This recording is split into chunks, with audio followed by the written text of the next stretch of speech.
The Middle Kingdom of Egypt followed the political fragmentation of the First Intermediate Period, emerging with Egypt's reunification under the 11th dynasty around 2055 BCE.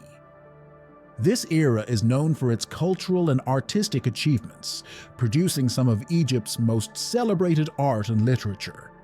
Scholars continue to debate the exact end of the Middle Kingdom, with suggestions spanning the 12th, 13th, or 14th dynasty. The 13th dynasty is often included as the final phase of the Middle Kingdom, as it retained many policies, trade networks, and artistic influences from the preceding 12th dynasty, marking the conclusion of this second high point in Egypt's ancient history.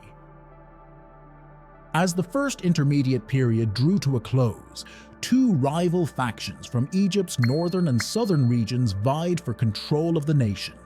In Lower Egypt, the 10th dynasty governed from Heracleopolis, while Theban royalty from the early 11th dynasty held sway over Upper Egypt. This Theban line traced its roots to Intef the Elder or the Great, a nomarch who began the Theban resistance against Heracleopolitan rule. His successor, Mentuhotep I, furthered this cause by expanding Thebes' influence into neighboring regions. Intef II continued this campaign, consolidating the southern nomes, capturing Abydos, and assuming the title King of Upper and Lower Egypt as he advanced the push for unification. Mentuhotep II came to power in Thebes during the First Intermediate Period and launched a decisive campaign around his 14th year to take Lower Egypt from Heracleopolis. By year 39 of his rule, he had effectively reunited Egypt, establishing the Middle Kingdom with Thebes as the capital. Celebrated as a restorer of Egypt's unity and likened to Menes, the legendary first unifier of the country, Mentuhotep II pursued further campaigns to reclaim Nubian territories and re-establish the royal cult, elevating the king to a divine figure during his lifetime. After a reign spanning 51 years, Mentuhotep II was succeeded by his son, Mentuhotep III, who strengthened Egypt's defenses with fortifications against eastern incursions and embarked on trading missions to Punt. The reign of Mentuhotep IV, however, remains somewhat mysterious. The last ruler of the 11th dynasty, his existence is known only through sparse inscriptions, and he's conspicuously missing from key records like the Abydos and Turin king lists. Historical accounts refer to his time on the throne as the 7 empty years, fueling speculation that his vizier, Amenemhat, may have seized power, possibly assassinating Mentuhotep IV to claim the throne. The leadership of Middle Kingdom Egypt sought to revive the order and grandeur of the Old Kingdom. Though literature from the time often depicted the First Intermediate Period as chaotic to justify a renewed centralization of power, the true legacy of this era was complex and transformative. The First Intermediate Period brought new wealth and independence to the Egyptian nomes, a level of autonomy that the highly centralized Old Kingdom government had never allowed. These social and political changes persisted into the Middle Kingdom, where the pharaoh, though the highest authority once more, shared some of this autonomy with regional officials, making the shift into the Middle Kingdom's classical era smoother.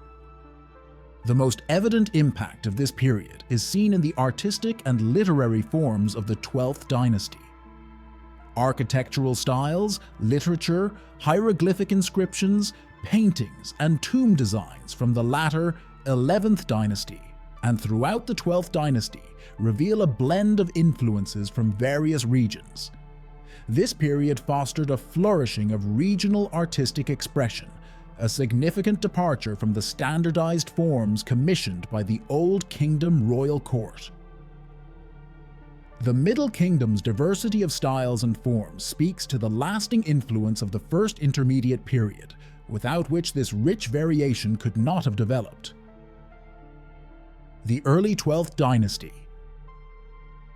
Amenemhat's lineage ruled Egypt for nearly 2 centuries, steering the Middle Kingdom to new heights in military innovation, expansive trade ventures, and artistic achievements.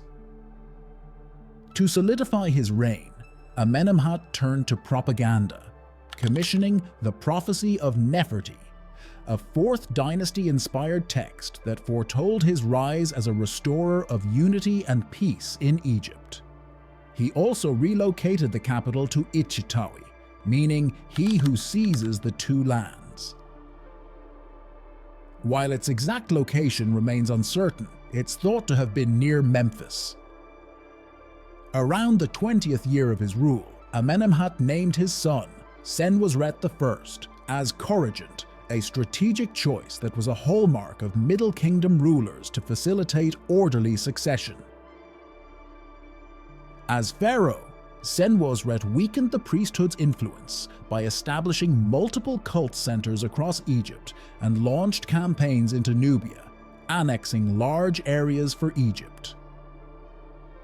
Following Amenemhat and Senusret's model, subsequent rulers continued military campaigns, pursued trade, and contributed to construction projects like pyramids, fostering a period of economic and cultural prosperity. Senusret III stands out as a dominant military pharaoh famously known for his warrior prowess. His reign saw extensive campaigns in Nubia aimed at securing Egypt's southern borders and fortifying his authority. Senusret also enacted administrative reforms that reinforced the centralized government, curtailing the influence of regional powers. In his later years, he appointed his son, Amenemhat III, as coregent to ensure a smooth transition. Under Amenemhat III, Egypt thrived, reaching a peak in Middle Kingdom prosperity and undertaking ambitious resource extraction efforts. Mining in Sinai, expeditions to Wadi Hammamat, and strengthened Nubian defenses were all highlights of his 45-year rule.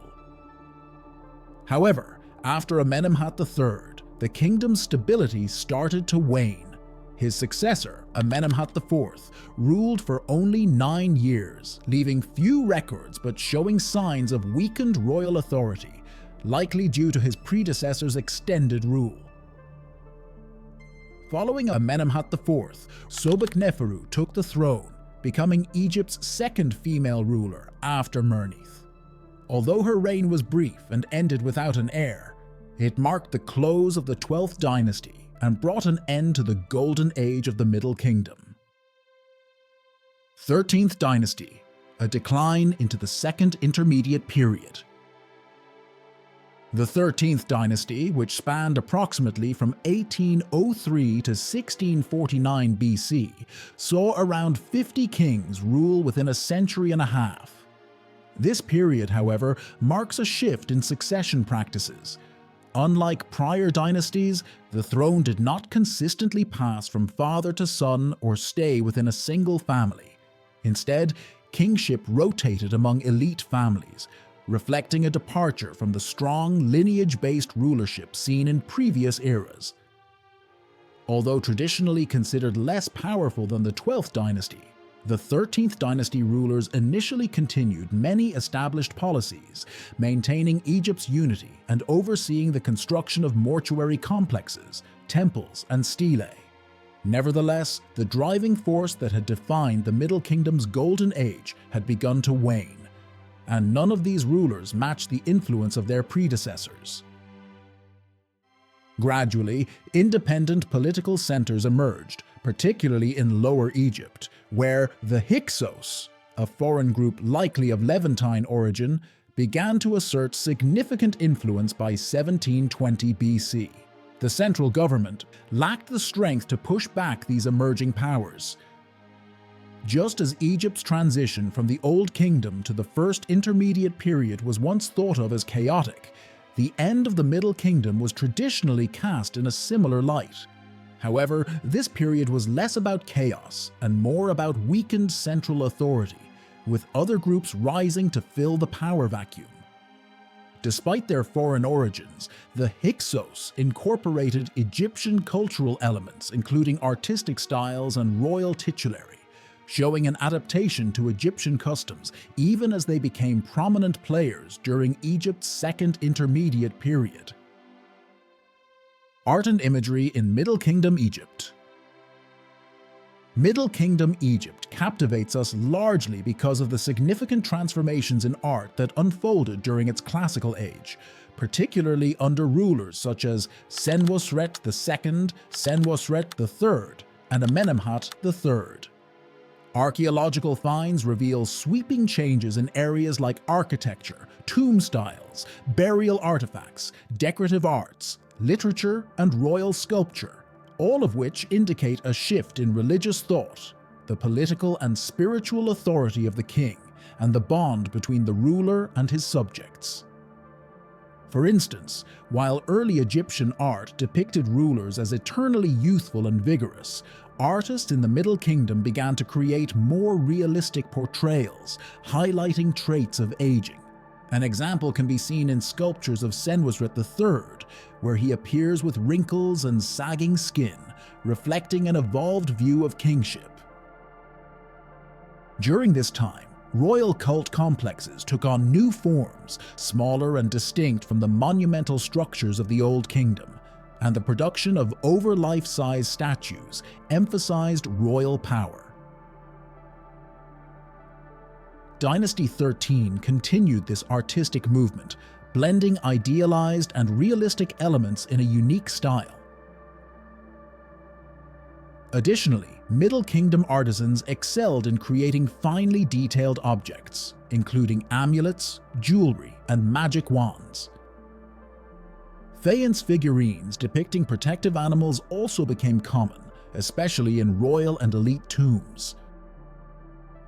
Egyptian literature truly blossomed in this era as well, offering stories that would be cherished for generations.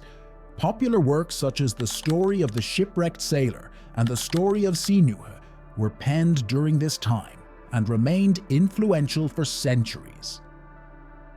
The period also produced philosophical and instructional texts like The Teaching of Amenemhat I, The Dialogue of a Man with His Soul, and The Satire of the Trades. These writings were celebrated by later Egyptians, and alongside Sumerian texts, stand among the earliest known examples of world literature. The achievements of the 12th dynasty in particular were foundational and continued to shape Egyptian culture throughout its history.